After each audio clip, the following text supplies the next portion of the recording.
Sumur minyak ilegal di Kabupaten Batanghari, Jambi kembali terbakar dan hingga hari ke-11 api masih berkobar karena upaya pemadaman terkendala medan yang sulit. Di sisi lain, polisi menetapkan oknum aparat kepolisian sebagai tersangka karena diduga menjadi pemodal dari keberadaan sumur ilegal tersebut. Bagaimana hasil penyelidikan sementara dan benarkah keberadaan sumur ilegal ini kerap dikuasai dan di backup aparat? Kita konfirmasi lebih lanjut. Sore ini sudah terhubung dengan narasumber lewat sambungan Zoom dari luar studio. Ada Kombes Pol Sigit Dani Setiono di Reskrimsus Polda Jambi. Selamat sore Pak Sigit. Selamat sore. Baik, terima kasih sudah bergabung dengan kita sore ini. Pak Sigit, sebelum saya update juga barusan dikabarkan ada satu lagi penetapan tersangka begitu ya dari kasus ini. Tapi saya ingin mengetahui dulu, upaya pemadaman di hari ke-11 ini masih berlangsung begitu Pak ya? Koordinasi yang diterima oleh polisi yang menjadi kendala sebenarnya apa Pak? Ya, baik. Terima kasih. Untuk upaya pemadaman sendiri saat ini sudah memasuki hari yang ke-13.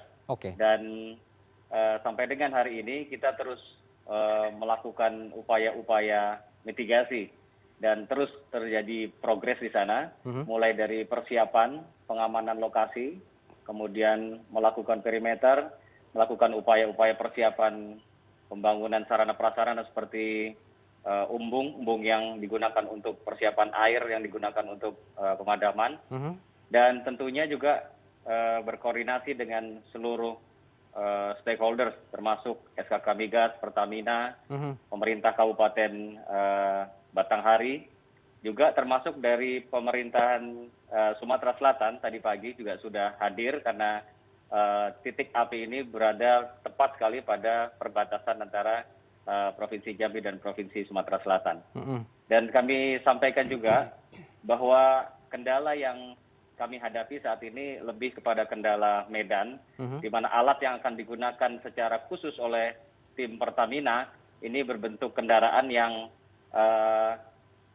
dihadapkan dengan tantangan yang cukup berat berkaitan dengan jalan yang masih belum ada perkerasan dan juga cuaca hujan yang terus-menerus terjadi beberapa hari terakhir ini.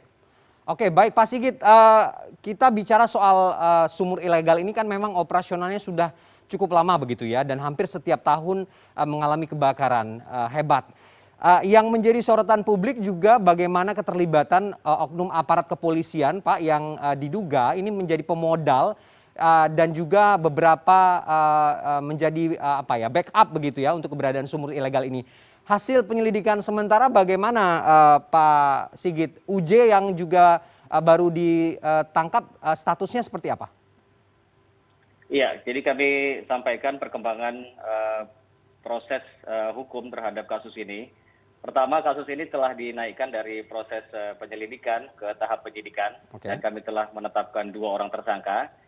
Yang tadi sudah disampaikan yaitu saudara UJ dan saudara DR. 2 aktor ini adalah aktor yang bersifat aktif, ya, menginisiasi mulai dari perencanaan, mencari lokasi dan juga melakukan pengeboran sumur ilegal ini.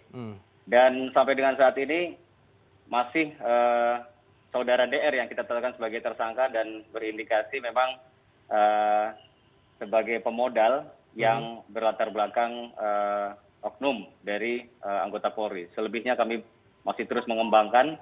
Dan juga beberapa nama sudah kami temukan untuk memperluas penyelidikan kami berkaitan dengan pelaku-pelaku yang berkaitan dengan pengeboran minyak di Desa Bungku ini. Oke, Pak Sigit, publik beropini bahwa keterlibatan aparat di keberadaan sumur ilegal ini juga tidak 1 atau 2 orang, ada beberapa begitu ya yang disampaikan oleh publik yang juga sekaligus menjadi backup keberadaan sumur-sumur ilegal ini.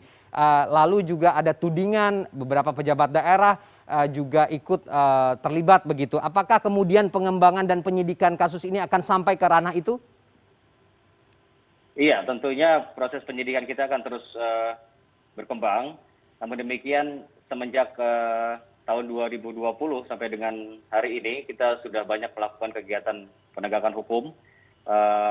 Lebih dari 160 kasus sudah kita tangani dengan lebih dari 60 tersangka dan 2 orang oknum dari pihak kepolisian memang telah ditetapkan sebagai tersangka. 1 orang telah kita tetapkan untuk mengikuti sidang kode etik provinsi di Polda Jambi dan juga sudah akan diputuskan pemberhentian dengan tidak hormat, dan 1 lagi adalah oknum DR yang baru saja kita tetapkan sebagai tersangka.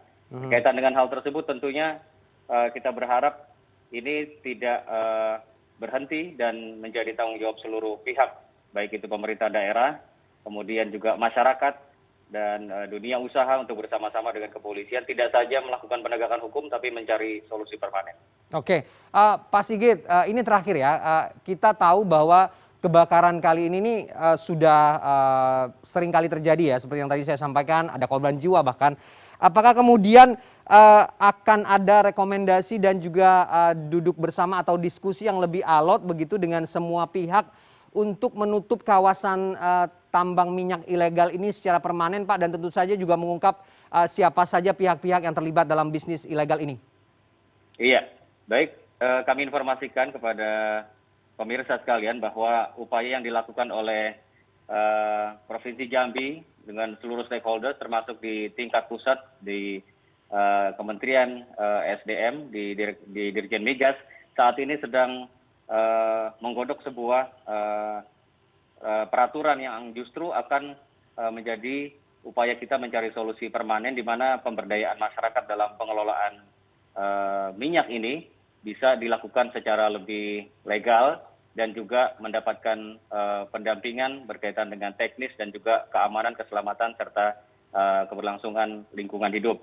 Dan saat ini juga kami sampaikan bahwa telah dibentuk berdasarkan keputusan Menteri ESDM tim koordinasi penanggulangan sumur liar baik di Provinsi Jambi maupun di Provinsi Sumatera Selatan yang saat ini juga sudah mulai aktif, salah satunya menangani mitigasi kasus kebakaran hutan di Desa Bungku, Kabupaten Batanghari ini.